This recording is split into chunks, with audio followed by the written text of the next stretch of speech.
What's up, everybody? This is Sienna, and welcome back to another episode of the I'm So Portland podcast. Today we have myself, Sienna, the host, okay?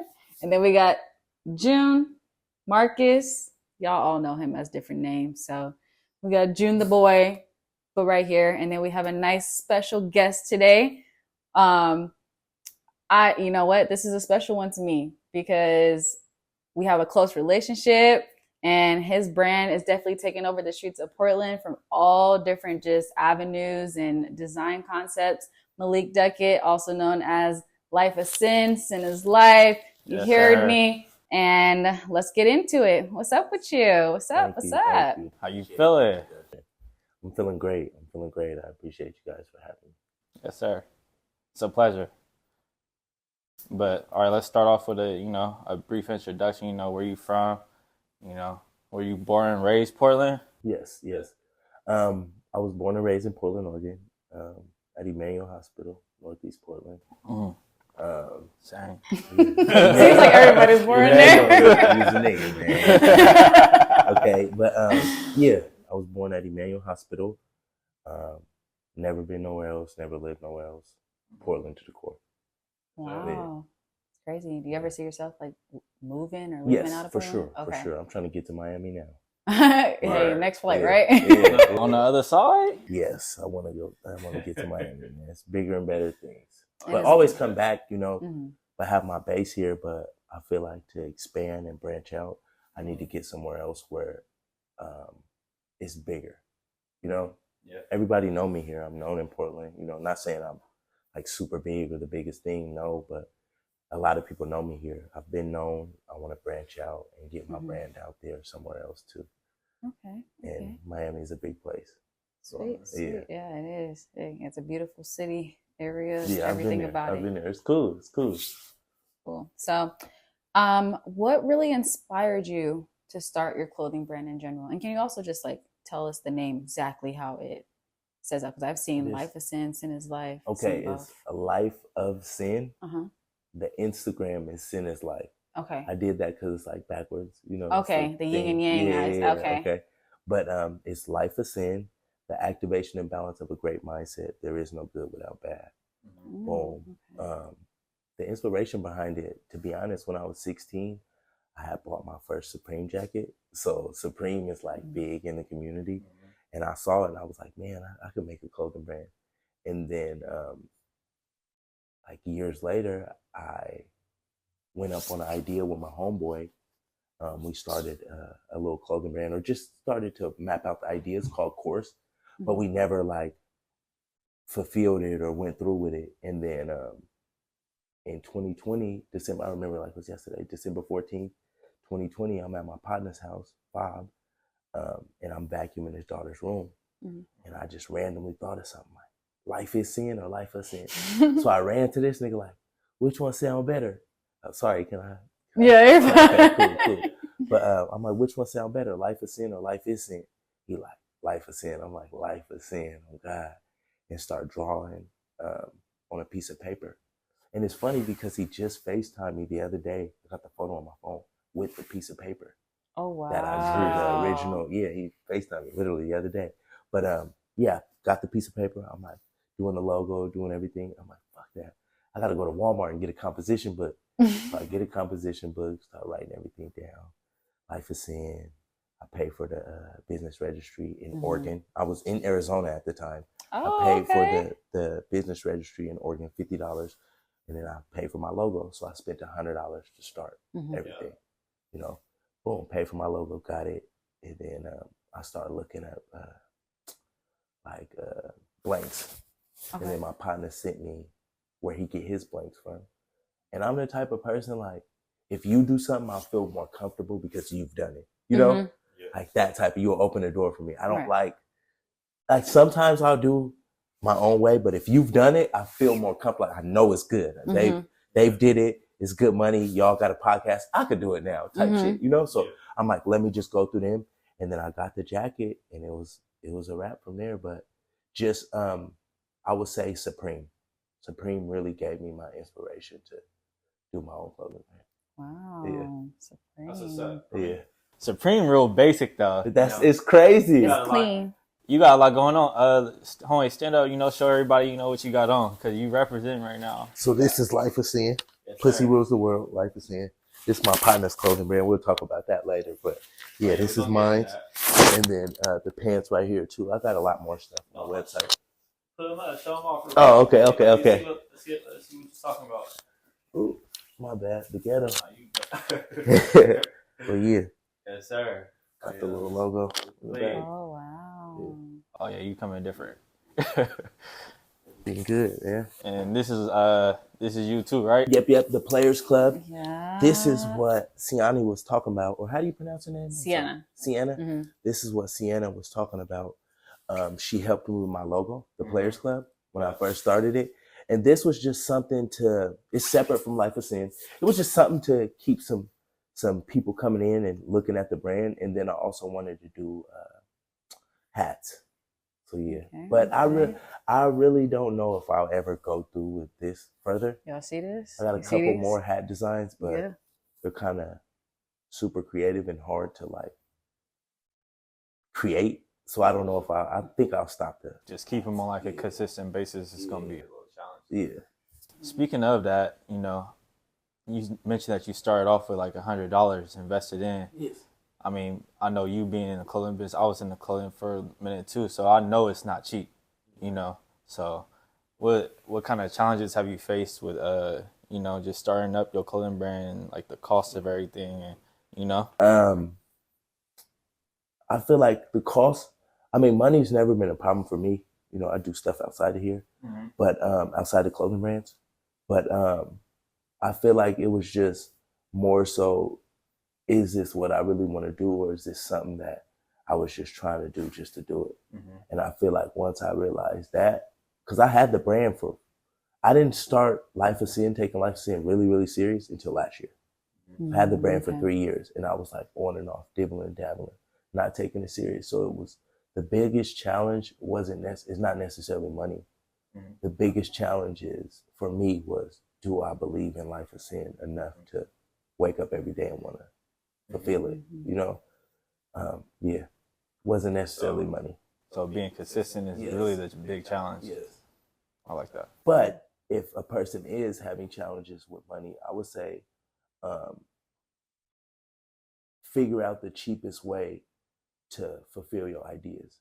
Mm-hmm. Everything don't got to be expensive. Everything don't got to be perfect. You can get quality things for cheaper prices. Mm-hmm. You just got to search for it. Yeah. That's what I would say. What kind of resources do you feel like you either know or can kind of outsource to kind of have a more affordable startup for somebody who's trying to get into a clothing brand? Alibaba. Alibaba do it for you. Alibaba.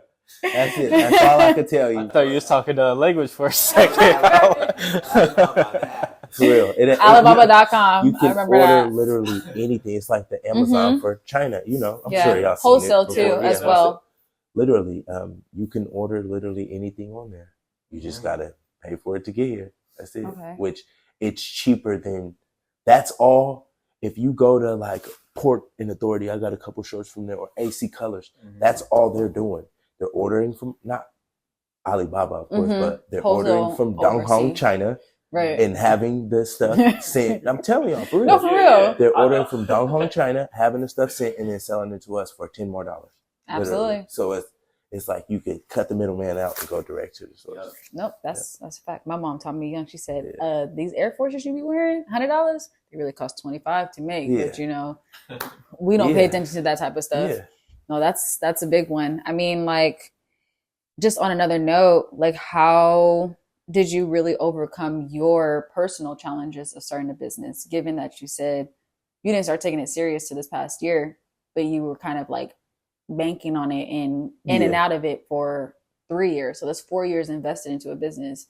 Like a lot of money. It's crazy. I've heard like it takes like 5 to 7 years before business really like takes off. So creeping up on that. So just kind of like, how did you get through those like personal hurdles and challenges? First and foremost, the women I have in my life, that was a big plus. my family, and then basically just looking on what I'm doing and what I was doing at the time, and asking myself, is this really what's going to get me to where I want to be? You know, in the community, in the Black community, we tend to do illegal things, and we think that it'll propel us forward or get us to where we need to be. But when you really start thinking about like real money and being rich and stuff, it doesn't add up or correlate to, you know? So I had to really sit back and look like, where do I want to be? Where do I want to go? There's only two places that a person can end up with what I'm doing, you know? So I had to just really look back and say, hey, you got an avenue out. Are you going to take this for granted? Right. Yeah. So that helped me just actually knowing that I was blessed enough to think about an idea and having to push and move forward, you know. You just mentioned there's only two places. What you referred to? Just anything illegal, honestly, whether you gangbanging, pimping, selling dope, anything, you know, really it's only dead or in jail or broke as fuck, you know. Hey, so that's just the reality of it, you know. And I have a lot of role models on that realm: pimping, selling dope, robbing, killing, stealing, all that shit. Yeah. I got a bunch of role models, and ain't nobody really did nothing, you know.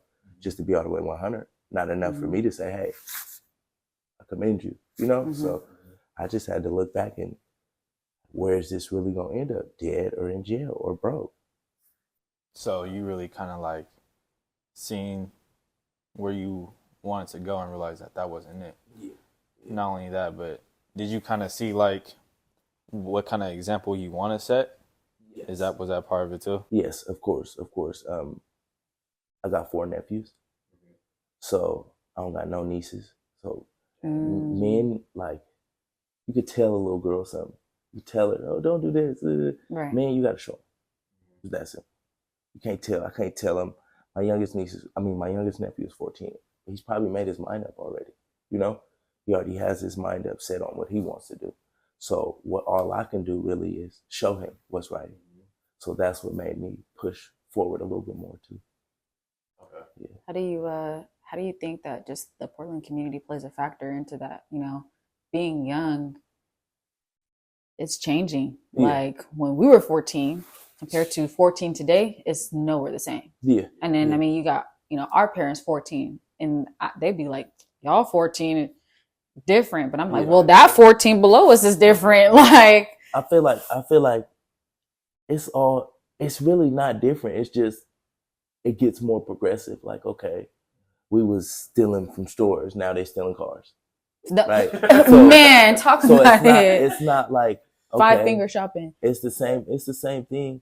I feel like it's all the community. It's all the community, whether it's Portland, whether it's Texas, whether it's, you know, I feel like it's bigger than just Portland, or it's the Black community, you know, and it's the older people. It's what we glorify. It's what we make seem as cool. It's what me personally, people looking at me, yeah, they'll look at my clothing brand, but if you really know me and know what I do, a little Black male will gravitate towards that before they gravitate towards me being a clothing designer. You feel me? Yeah. So I feel like that's the problem. It's not so the community or Portland, or it's just the older person like me or like June. What are we publicizing to the child? Yeah. And what do we make seem cool? You know, like, yeah. I can see that. I like that. I mean, that's why we're here, right? Yeah. You know, want to spread a different message. For real. Yeah. Wow. I just I think, like, I got a brother that's 20. He's 20 now. And it's just like that male public figure is a really crazy thing. Yeah. And, you know, a lot of things that are happening here in Portland, like whether it is gun violence, killing, robbing, stealing, whatever, a lot of it is the younger generation. Like it's, you know, 14, 15, 17, 18, 19, even early 20s. Yeah. And, you know, you might ask somebody, like, some people really don't have mentors, role models, you know.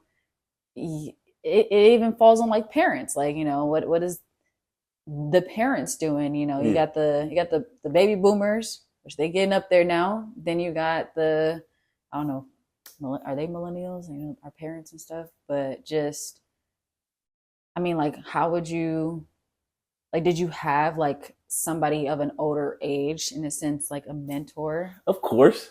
I feel like every kid got a mentor. Everybody got somebody that told them something, you know? Mm-hmm. It's just, were they the person that they wanted to be like? Did I have somebody that I could see myself being like? No, not really. Like, you know, kind of a little bit like my cousin, but he was in jail. So after he went to jail, it was like, okay, I don't want to be like that. I don't want to be in jail. So, yeah, but did I want to listen? No. You kind of looked at the people around you and noticed what you kind of didn't want to be like? I mean, not necessarily even that. I would just say I was just on what I was on. Like, I was a bad kid. You would have thought that I would not be where I was at right now. But so that's why I say I really don't know. I couldn't tell you like why I would just go left when this person was telling me this. You know, I had mentors. I grew up in foster care. So when you're in foster care, they're going to assign you a mentor. They're going to assign you somebody that can tell you something. I've had that all my life, literally. So it's like, I just didn't want to listen. Yeah. I mean, I've been told, like, sometimes he'll say to me, you know what, I'm just maybe not the person you need to hear it from. That's what it is. It's exactly what it is. How did all of this kind of shape your creative vision and your direction into your brand as a whole? Just your life story, your personal like aspirations, everything. How does it create your vision? That's where the there is no good without bad comes from. It's like, I got my clothing brand, but I'm still doing this, and it's a balance. You got to balance it. There is no good without bad. You know, without the bad things that I did, I wouldn't do the good things. Without the good things, bad. It's like a perfect dance or blend or trade off. You know, and I feel like that is my life. Like, I was a badass kid, but I'm a good adult, kind of. You know, and it's just the yin and yang, the back and forth, the balance. You know. Yeah. And it me knowing my past, like, this is my past, I've done this, it pushes me forward to do better and really want to change, dead ass. So with the creative vision of it, how do you have like someone around you that helps you with like your business? Like, how do you, if you don't, then how do you balance, you know, creating constantly and then also, you know, like pushing your business? It's not a balance. It's toxic. It's bad. It's not healthy. It's stressful. But somebody got to do it.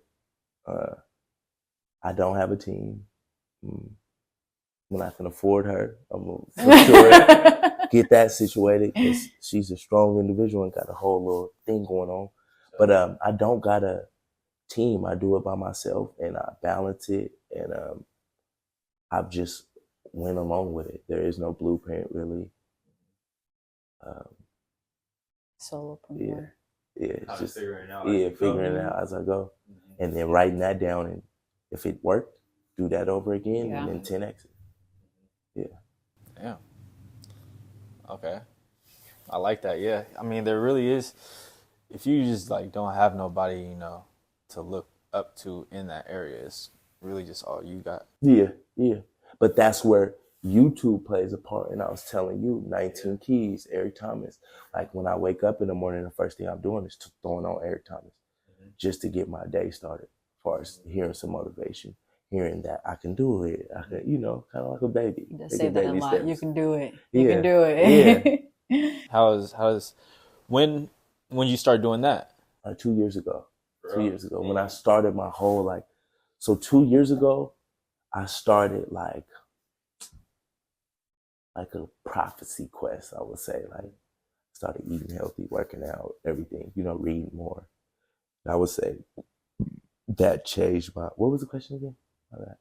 I was just saying like how, or I said when did you start doing the ET and 19 keys and 2 years ago, and it basically was like I'm reading, I'm working out, I'm doing all this shit.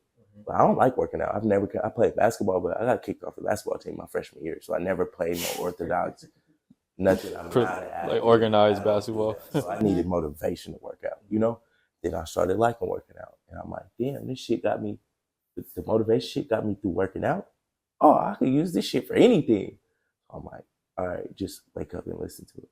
When you're in the car, listen to it. And I started to see, like, even when I was talking to my homeboys, they're like, you different. Why are you talking like that? Are you good? You good, bro? Like, I'm like, yeah, bro, it's good. So I started to see the change. I'm okay, this is what I need to be doing. You're feeding yourself. Yeah. You're feeding your mind.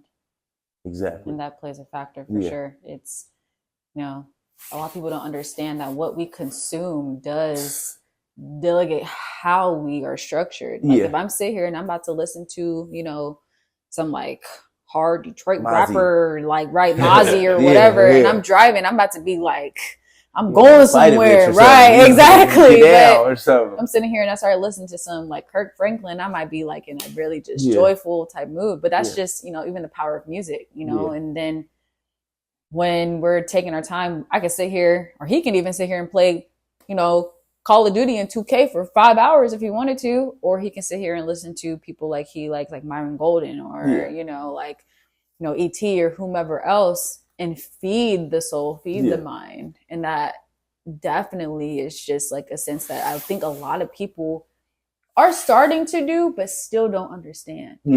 Because what you put in is what you're going to get out. And that's not even just working out or, reading or vocabulary, like just small things that play a factor in the way that we are wired and structured. So that's great. I mean, that's not easy. Wake up in the morning and put on a motivational podcast. That's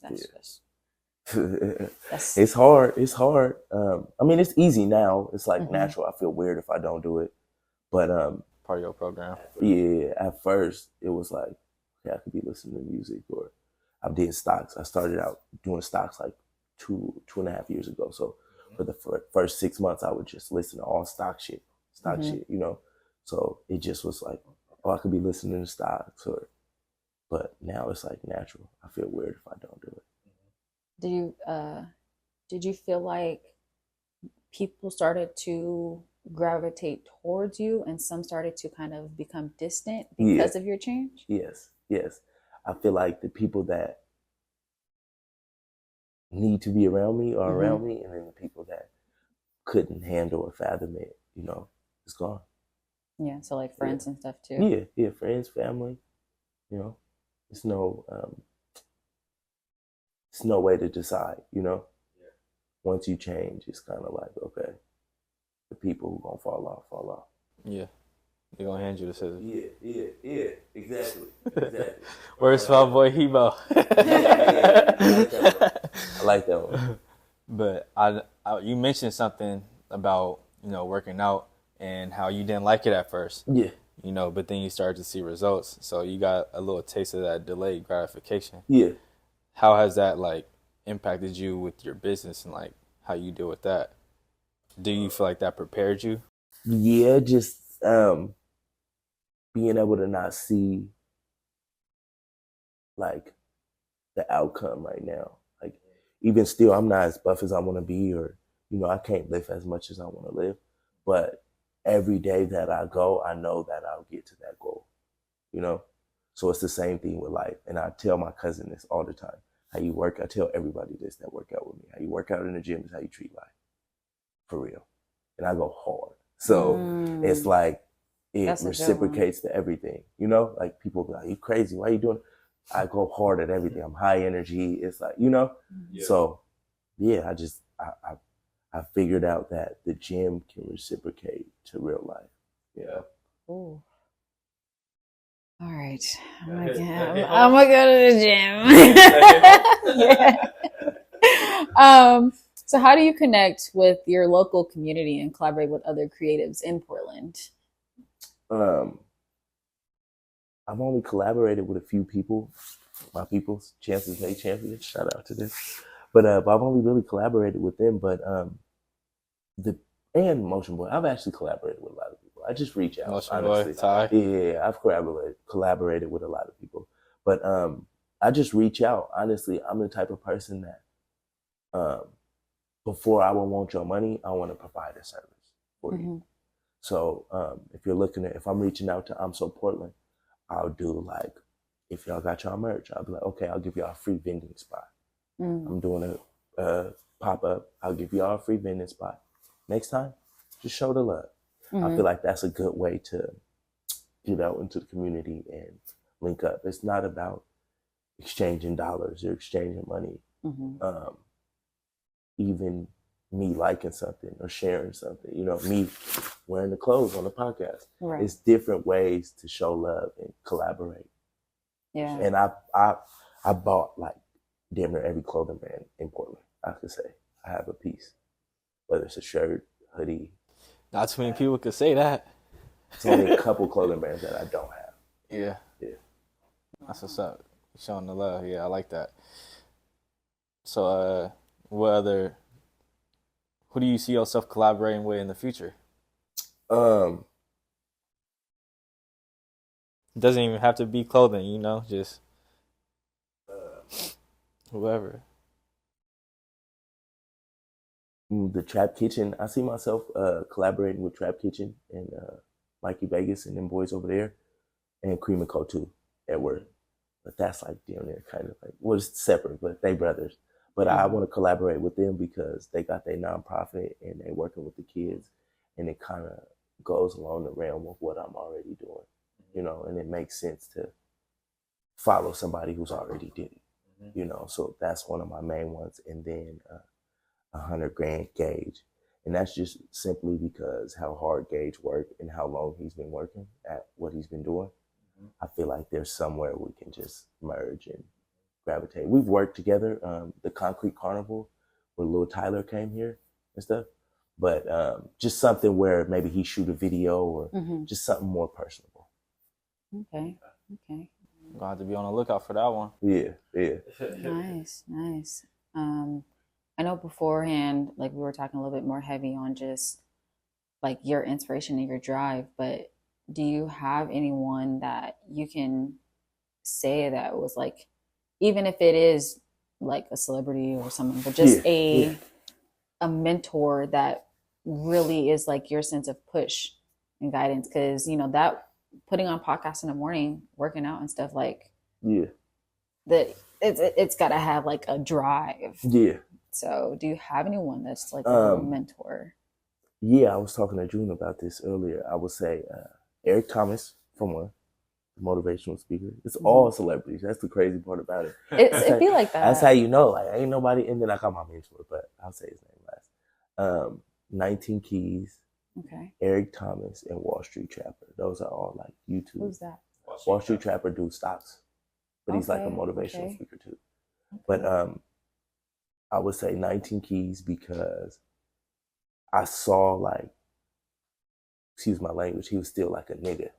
Okay. Like he wasn't like a brother. Like, you know what I'm saying? Like one of them brothers that wear the dashikis and shit. Like he's still ghetto, still like, you know what I mean? And then he was still a nigga, and he's still like, it's more relatable rather than it being like a Dr. Umar.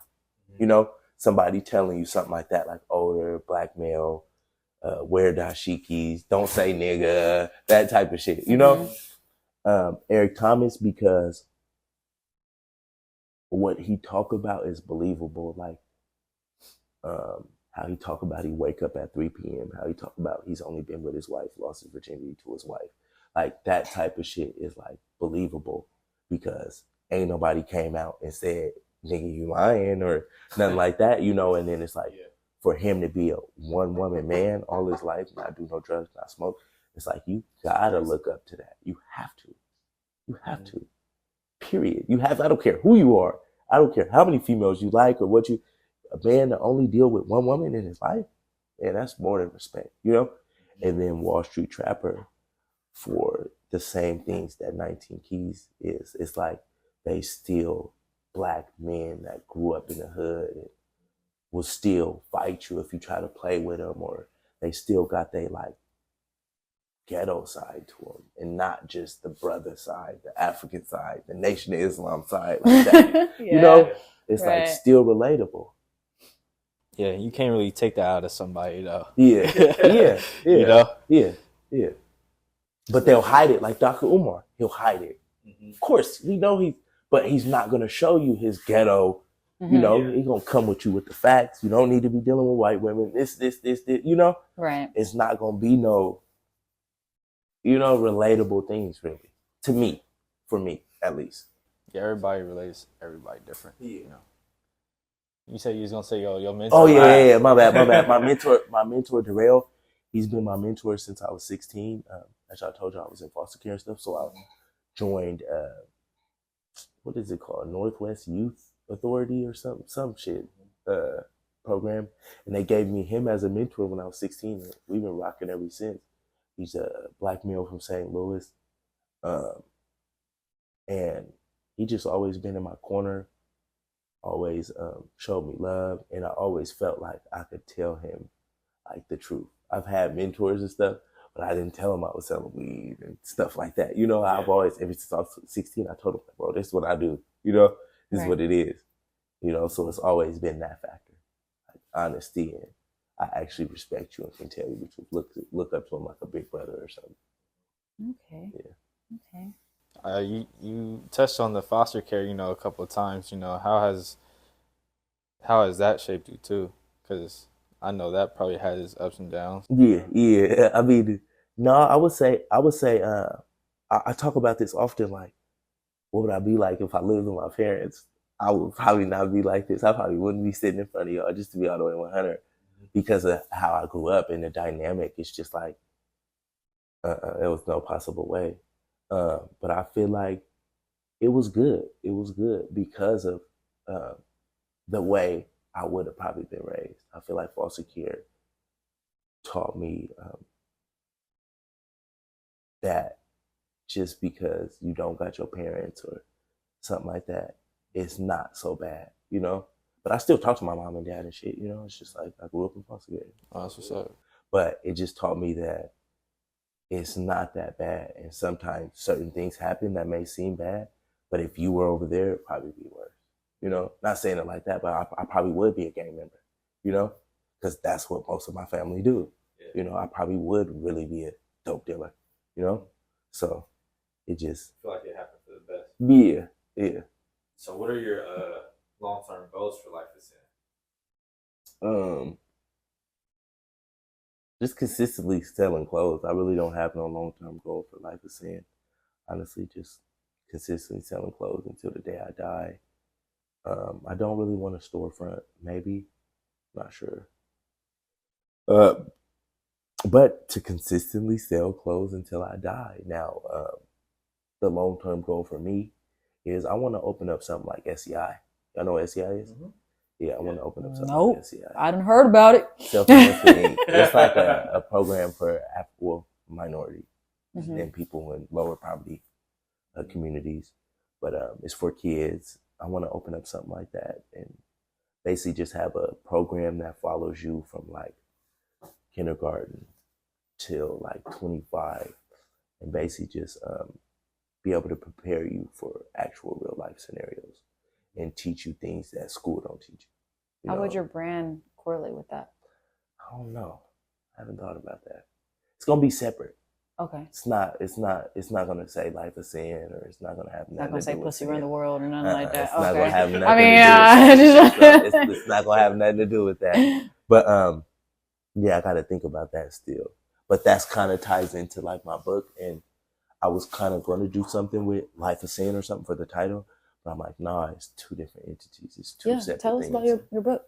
The book. The brain is the name of the game. Mindset guide, right? And I'm just giving people a pathway to basically retrain and reframe their mind of the things they were taught by their family or by anybody, you know, and basically creating your own narrative, not creating your own narrative, but basically reframing your mind to whatever you want it to be, but in a positive way, of course, but just reframing your mind into what you want it to be as you grow in this journey. Mm-hmm. Okay.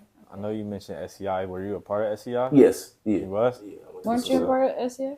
Yeah, I was in the after. I didn't go to the academy. Yeah, I went to the academy and I was after school. So, for those who don't know, like what SEI is, can you guys kind of touch just on, I mean, obviously I'm not from here, but you know, there's some people. Self-Enhancement Inc. It's like a program. I think it was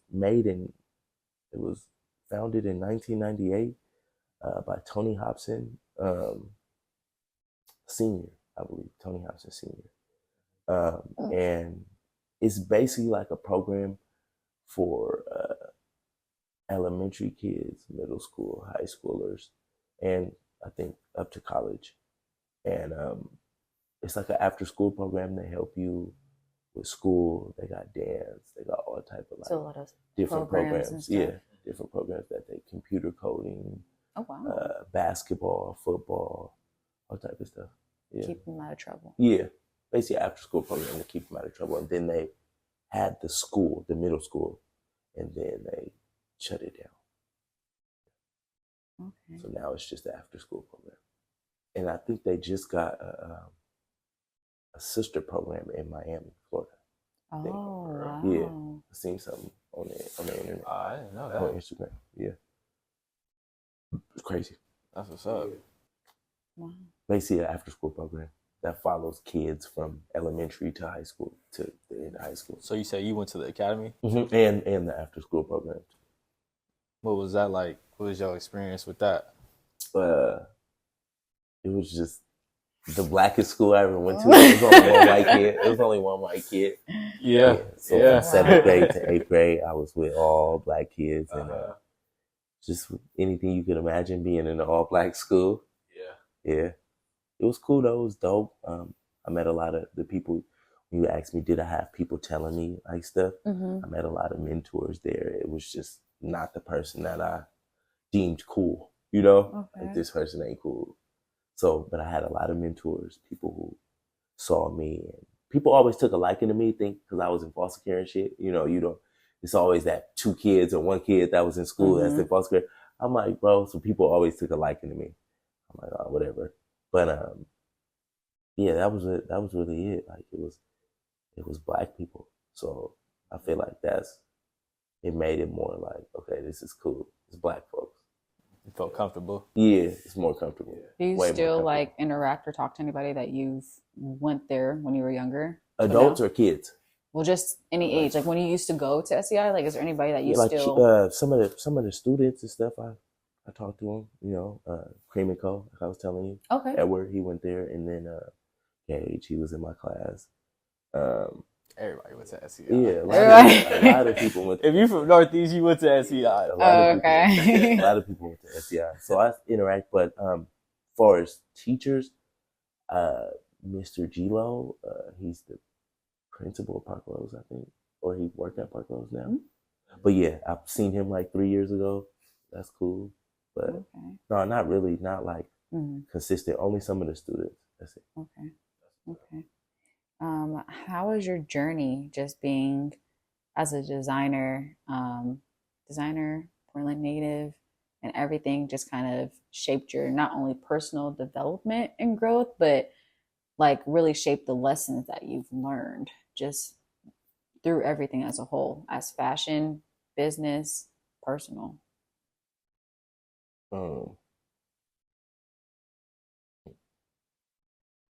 The biggest lesson I learned, and it may sound like so cliche, I mean, not cliche, but like kind of corny, is like, your family ain't gonna buy your stuff. Dang. That's true. That's crazy. I mean, that's real. That's real. Not all family, you know. I mean, of course, but yeah, of course. But I'm saying like some of the people you would expect, they're not gonna buy it. They're not gonna, they're not gonna support it. And it's not like I don't think it's intentionally like, oh, I'm not supporting it. It's just we have so much going on. People, financial situations, this type of situation. You know, some people even look like, damn, why ain't that me? Could be envy, just all type of stuff. But I had to realize, like, my family ain't gonna just buy my shit just because it's me or just because I'm doing it. And they're not obligated, just to be honest. You know, they're not obligated to listen to me or buy my stuff until I make it a forceful thing. Like, it's no way they can deny it. You know, it's more work for me to put in. So you don't take it personal? No, not taking it personal. Not taking it personal. Yeah, I guess for some people that could be a tough pill to swallow, especially like if you start a brand or, you know, for example, like me doing design, I can't expect family to need me or, you know, be like, or even your best friend, like, why haven't my best friend bought nothing? Like, you know, it's like, it's not no obligation. You never know what they got going on or whatever the circumstances could be. You know, not everybody's like me where I just support people just because it's Portland or, you know, just because it's you or this person. Not everybody's like that, you know? Yeah. So you talked a little bit about, like, you know, your future and like how you want to help the community. Is there something that we could be looking out recent or soon that you know that you want to do? Just the book. The Brain is the name of the game. Mindset Guide. Right, just the book. January 2025. It'll be $20 on the website, on my website, $30 on Amazon, and then so coming up in the next couple months. Yep. 2 months. 2 months. Yep. And I'm going to do a pop-up / book signing. Where I'm gonna have my clothes there and then sign the book, of course. And I am looking to get a guest speaker to bring a tremendous value. But other than that, if I can't get the guest speaker, it would just be me. And I want to do a little like 10-minute talking session where I just talk about mindset and the importance of letting go some of the ideologies that your family gave you, you know, and creating your own and having other people come in and train your mind. Yeah. So something that like I was always told in my life was to break the cycle. Have you ever heard of that? What does that statement mean to you? Not doing what the people before you did. But how do you do that? How do you break the cycle, and do you feel that you did that? I mean, you got to be aware of the cycle first. I don't feel like I broke the cycle because I still do certain things outside of my clothing brand, you know, and once I become squeaky clean and stay squeaky clean, it'll break the cycle. But, and that's an everyday process. Like, that continues until the day I die because at any moment it can go south, you know? Right. Yeah. So, I feel like, no, I haven't broke the cycle as of now. And I feel like that's where my creativity comes from, knowing and yearning to break the cycle and wanting to, like, damn, I got to be different. So I got to come out with a book, a hat, clothes, this, that. Like, that's where that comes from.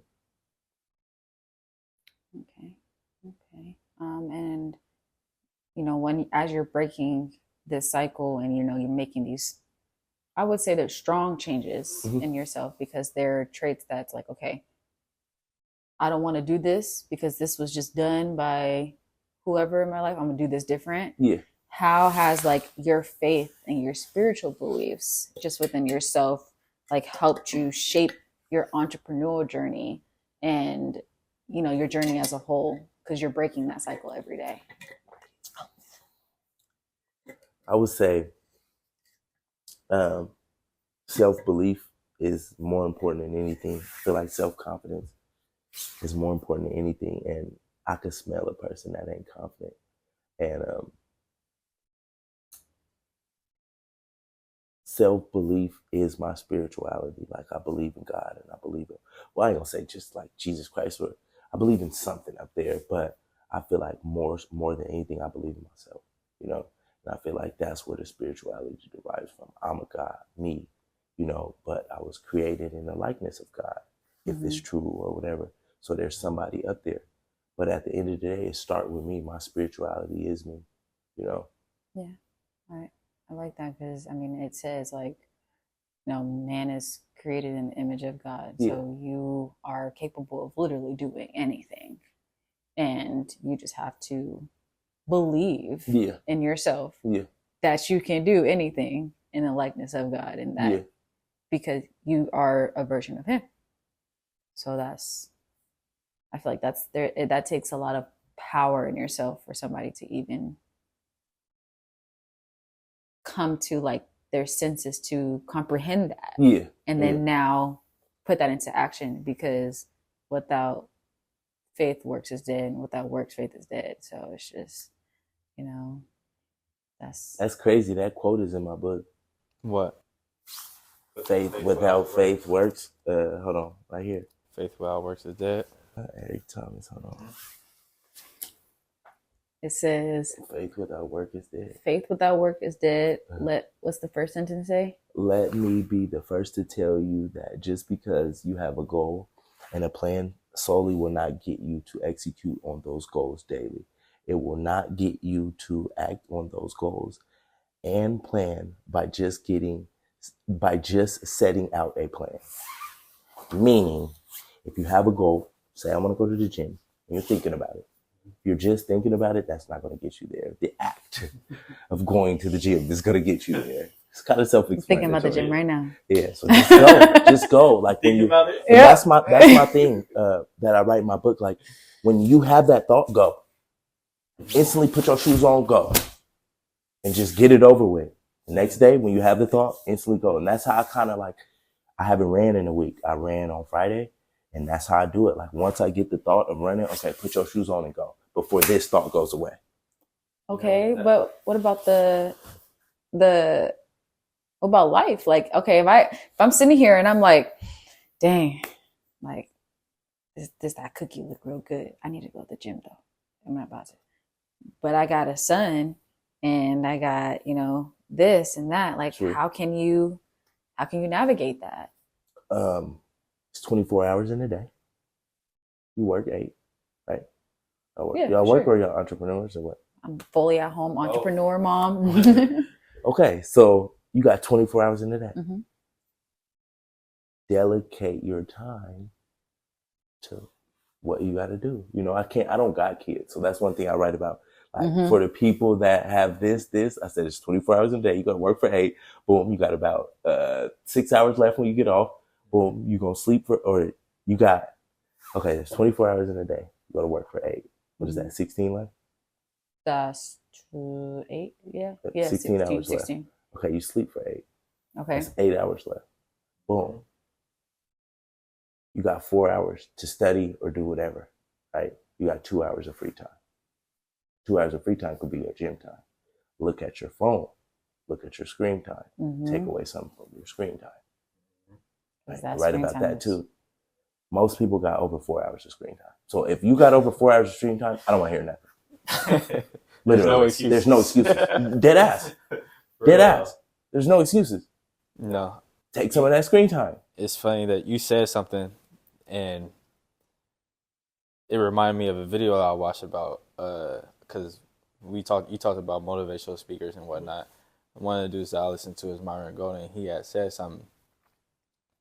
That little voice in your head, usually, because obviously we are spiritual beings, you feel me? But we also have flesh, and the spiritual side of us, wants to encourage us to do better, our mind. Yeah. Because our mind, like, we want to live forever. Yeah. Obviously. Yeah. So the mind is kind of like our guide to heaven, you feel me? Our flesh is like, basically wants to kill us. Yeah. Yeah. Go take that drink. You could take that day off. You thinking with your heart, you feeling. Yeah. You feel me? So it's like that little voice in your head, how you said, when you have that thought in your head, go to the gym. Just put on your shoes and go to the gym. Yeah. That's that spirit, trying to guide you to intuition. Yeah. That's that intuition. Have you ever thought about it that deep, or you just like? Yeah, I write about that in my book too. Like, you did. Intuition is a buffer. Mm-hmm. You get what I'm saying? Like, you got an intuition. I'm not supposed to be around Jenny. Like, why? You know, Right. There's something going on, right? Mm-hmm. There's something going on. Something is telling me something. I don't know what it is, but we got to start listening to that a little bit more. Mm-hmm. You know, not every time, because it could be good or bad. Like you said, it could either be the flesh, or meaning the flesh, the feeling, or the brain, mind, right? It could be either or, negative or positive. It's just, which one are you going to go with, you know?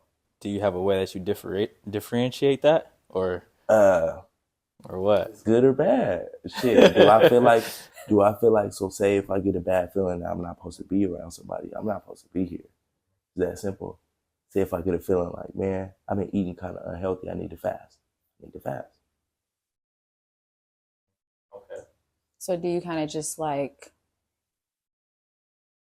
just, okay, for example, if you just say that you shouldn't be here, right? But you leave, okay? And then you come to find out like something really positive happened or whatever that you probably like missed out on, or like then you feel like, oh dang, I missed on this opportunity. Like, do you ever really feel like your intuition or something can kind of draw you the wrong way? Yeah. Is that more of like a flesh aspect? That happened to me literally like 2 weeks ago. I showed up to like a community building thing, and I was at the wrong building, but I'm already up the street from my house. Boom. I walked there too. I left my car because it was right up the street from my house. I'm like, do I want to go to the car, go there, or do I just want to go to the house? I just went to the house, and then my guy Patrick called me like, man, we had a good time. I was like, I just missed it. Like, I try not to dwell on certain things. If I miss it, I miss it. If I don't, I don't. Okay. I can't. As humans, we want the definitive answer. We want this right now. But a lot of shit ain't that easy to figure out. A lot of shit is complex. There is no definitive answer to certain shit, you know? I can give y'all all the information, all this, but this ain't the end all be all, the definitive. This ain't automatically right just because I'm saying it, you know? It's just, you got to decipher what works for you. Okay. Yeah. I mean, that intuition aspect, you know, you hear mother's intuition. Yeah. And I feel like that's real. That's a real thing. Yeah. I mean, I just asked him today, I said, do you have a dad intuition? And he was like, sure. And I was like, how do you know? How do you know it's right? Like, or it's working? I mean, he sure did prove me right, but prove me wrong. But it's like, at the same time, like, sometimes that voice that we're hearing, you know, that's, some of those are even ideas. Like, for example, in the very beginning, you heard the name, you was like, this is it. Yeah. Like, okay, life is sin, like, that's it. But imagine if you didn't act on that and you're like, oh, life is sin, but then you're like, well, it got the word sin in it. I don't know. Yeah. You know, like, do you ever feel like you get an intuition that you know is like, right, like, okay, this is it. But then like less than 5 seconds, 5 days, 5 weeks, you're like, oh no. I feel like that also has to do with self-belief. Okay. Like even with the Miami situation, like I really want to just pack up and freaking go. Like dead ass, you know, and take my brand. I could leave my brand here. I could sell clothes. I have an online website. There's nothing stopping me, but it's a lot of belief in that factor. Like, yeah, my intuition tells me to go to Florida and go there, but do I believe I'm going to be successful? Do I believe I'm going to make it? You know? So a lot, it's intuition, but also, do you believe the intuition? You know? Your mind is like your brain to talk you out of some stuff. You know, it's powerful. You know, it's very, very powerful. And you just got to learn how to decipher, is this my intuition? Is this my confidence? Is this what part of my feelings is talking to me right now? You know? Yeah. And that's why I asked you that question, you know, how you differentiate, because it could get confusing, you know? It's like, that's a scary feeling, like just up and jumping and going. That's the only thing I'm confused on in life right now. Literally. It's the only thing that I battle with. Up, down, up, down, up, down. Only thing. Should I leave? Should I not? should I? And that's crazy. I'm even saying this on this video, you know, because I'm such a confident person. I talk about confidence, preach confidence. I should be able to up and leave and know what I'm gonna do, but it's still that intuition. Even I still have it, seeming like, oh, you got to figure it out or whatever. No, it's just we humans, and we all have that back of that doubt. I mean, the difference between 19 Keys is me is 19 Keys went up and got and did it. The difference between Eric Thomas and me is Eric Thomas went up and did it. So you know what you gotta do. You just gotta get up and get. Come on, man. So it's actually easy, bro. It's actually easy. It's just about what is the right time or this. You know, our brain will bring up scenarios. So it's not about nothing, honestly. Really. Trust me, I know. Yeah. I struggle with that too all the time. So with that being said, I mean, what could you advise or, you know, give or say to young people specifically who are passionate about pursuing their dreams, not only in the fashion industry, but just, you know, entrepreneurship, but also like taking a risk? For one, chances make champions, right? But I feel like to start out, stop the smoking and drinking. For one, smoking and drinking every weekend hard. And doing all that, it's not cool. It's a distraction. But you know it's hard. Now, it's okay to do it sometimes. You know, give yourself limits. Discipline. Yeah, rewards. You know, I don't go out for 3 weeks. I go out the last week of the month. You know, that type of shit. Cool. I don't have a shot for this. I can have a bottle of wine. You know, give yourself a reward. Tell a buddy, tell a partner, you know, actually be receptive to somebody telling you something, you know, and whether it's in your favor or not in your favor. But the smoking and drinking, and then getting around environments and people that you see yourself alike or where you're going. The biggest thing. Yeah, I like that when they say, you know, like, oh, if you're around 5 millionaires, you'll be the sixth. Yeah. You know, but if you're around 5 bums, you're gonna be the sixth. You know, that's so real. I feel like even our friend groups, we I was just talking about this to somebody last night. Like, we call people friends just because they've been our friends. That's not a good reason to call somebody a friend. Ooh, especially when you're 27 years old adult. We're not 16 no more. At the end of the day, I'm not going to call June my friend just because my friend. What value do I add to you? How am I adding value? How am I making sure you grow? You know, like real life friendship. If we're going to be friends, we're going to be friends from now till 60. I don't want to just have somebody that I call friend, but they haven't did nothing. What does that mean? You know? Friend. What is that? What is it? Friend to the ear. Friend. I feel like a friend is a family member, somebody you can count on, you know. Somebody you can talk to, certain type of relationship, deep relationship, trust, loyalty, respect. Yeah, that's what I would say. Yeah, that's a fact. Accountability. Ooh, yes, and I feel like that's lacked a lot. Yeah, a lot of people go be friends with certain people because they know they're not gonna hold them accountable to what they should be held accountable or to. Can't hear the truth. Like, if I feel like if you're not a good friend, if I can't sit here next to you and say like, bro, you're fucking up. Yeah. Or like, you're not gonna get anywhere if you keep doing this. Yeah. Or, you know, like, you know, you need to stop the smoking. You need to, you know, quit the drinking a little bit, or like stay in the crib or whatever. That's just not even for guys, but girls too. Like sis, you don't need to be at Shake every Friday and Saturday because it sounds like a good idea. Like, I feel like some people are so caught up in what life was like at 18, 19, 20, 21, 22. And you waking up in the morning, you're like, shit, I'll be 27 tomorrow.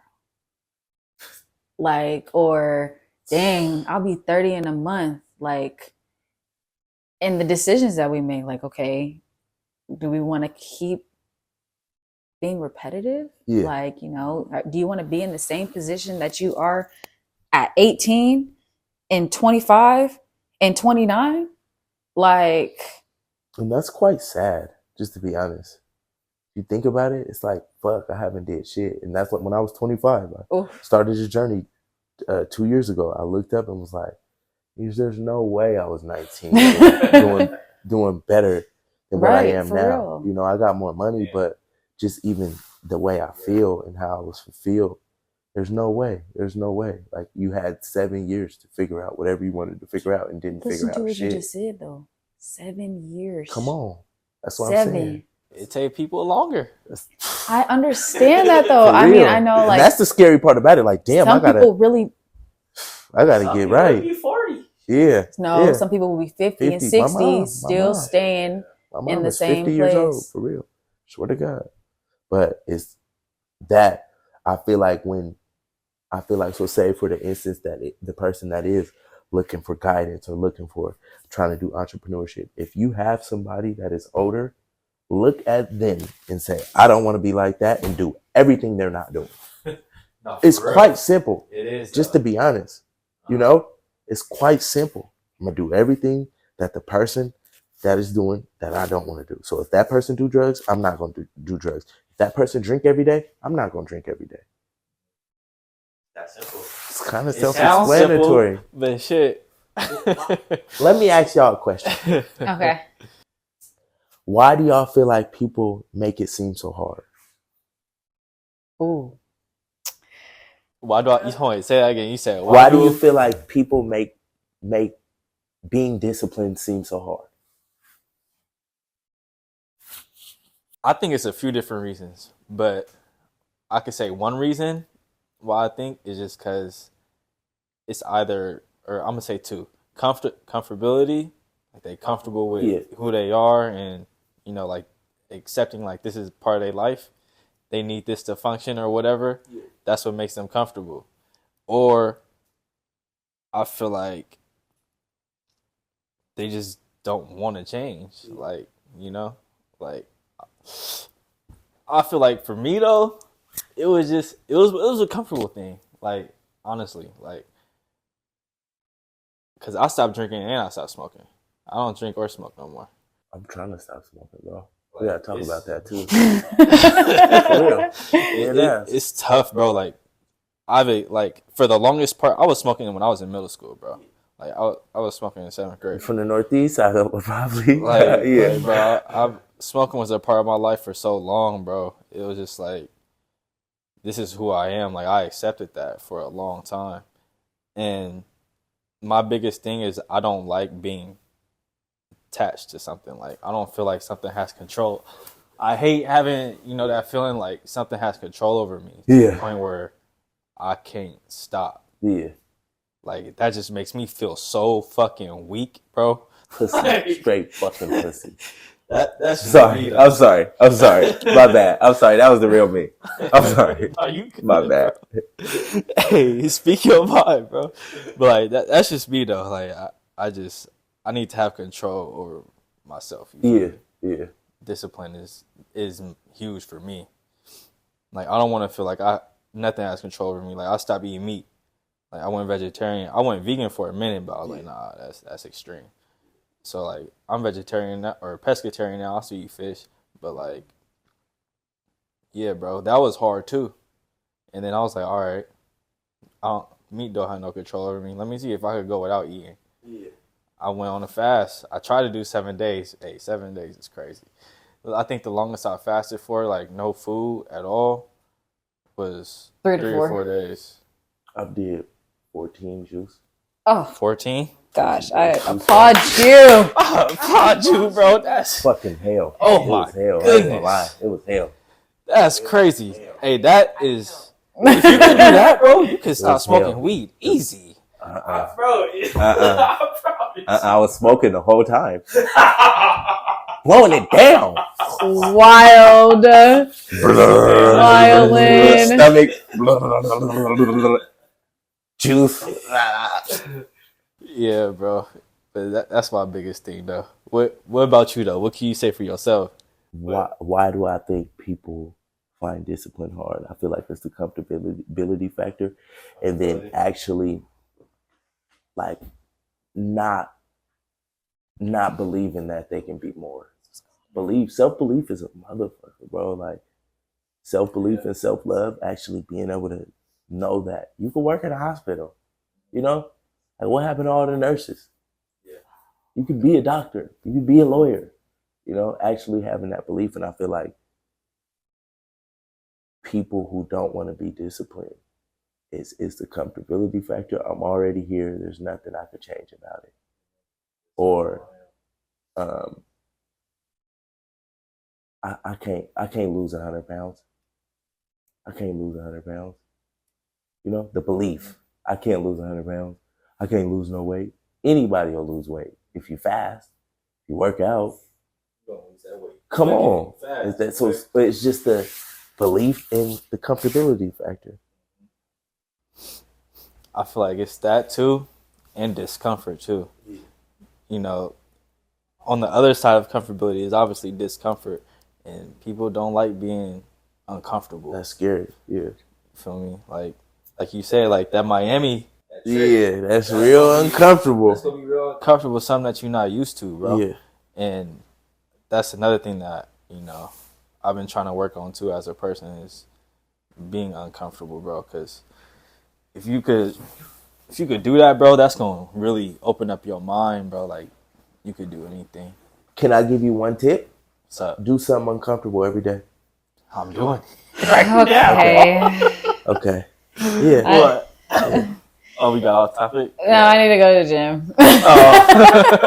Yeah, of course. I need to go to the gym. Furthermore, everybody needs to go to the gym. The mental clarity you get, the belief you get. When I lift 185 pounds, which I've only did it once. I've did it 3 times before, which is light, right?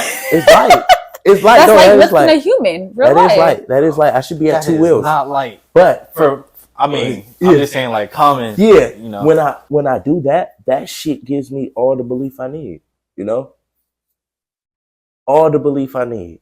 It's like making a shot in basketball. You make the shot, you come down, make another one. It's belief. That's all it is. So I did that. I can do this. And I do yoga and shit, hot yoga. If I could do hot yoga, I know I could do anything. I keep that hearing shit that's is good. hard. That shit is harder. Is it? I heard it's good though. What's hard is stretching. Girls are crazy. Girls are crazy. Like we can strength train and shit, but the shit they can do. Oh yeah, hot yoga, Pilates, the natural stretching, the body. Do you understand that the woman's body goes through a labor? The labor. I was just just all the baby. That types of stuff. You know, like the whole. Yeah, that's a whole lot that the woman's body can do. Yoga crazy. Is like, hey, we can't do it though. Exactly. Shit, I'm glad. God damn it. Oh God. But yeah, that working out will give you the belief you need to other steps. Honestly, I feel like everybody should work out, even if you don't lift no weights. At least walk and do body weight stuff. Yeah, but for sure weights. Walk. For sure walk. Walking is a big one. That HIIT, high intensity or interval, whatever training.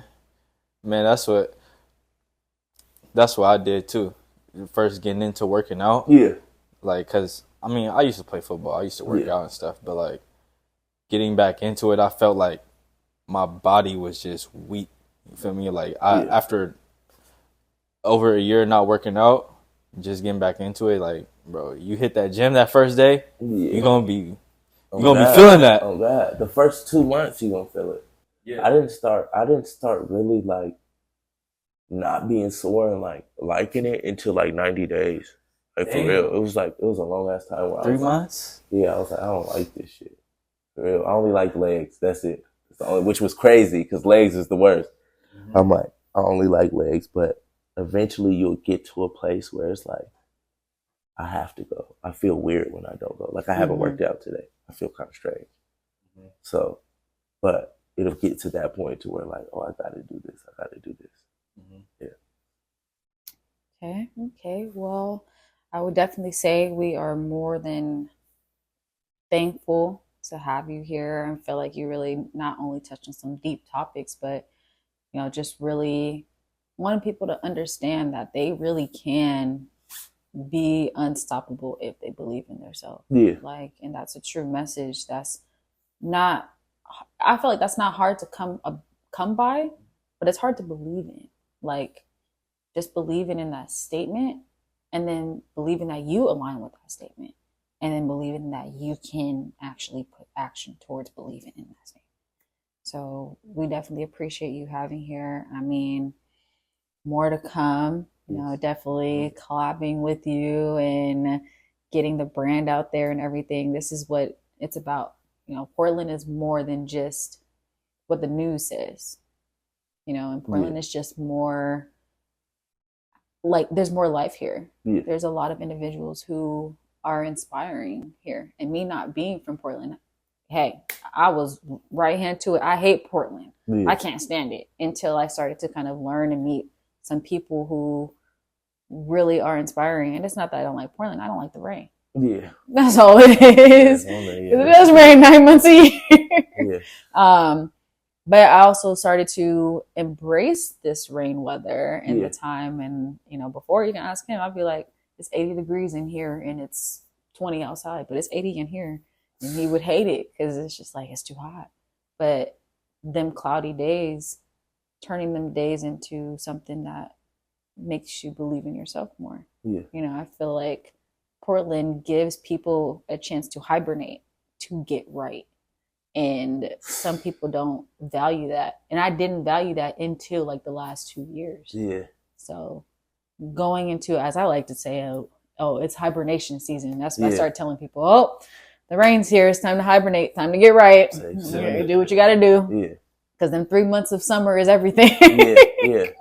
So, you know, just, again, thank you for, you know, the kind words and everything that you had to say today. And, you know, this is the start of a great journey that you have going on. You're only on what, again, year 4? So you got more to go. Hopefully 100 more. 100 years? I want to live to like 120, 115. That's possible. It really is. Hey, keep doing what you're doing, man. For real. Appreciate it, man. Appreciate you, guys. You know, as a token, you know, of our appreciation, you know, we want to appreciate it. Oh.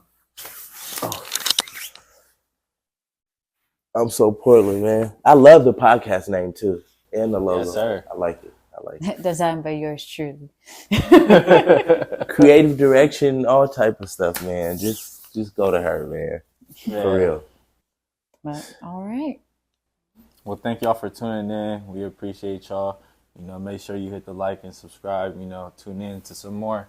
We're gonna have some more special guests come in, and yeah, tune in.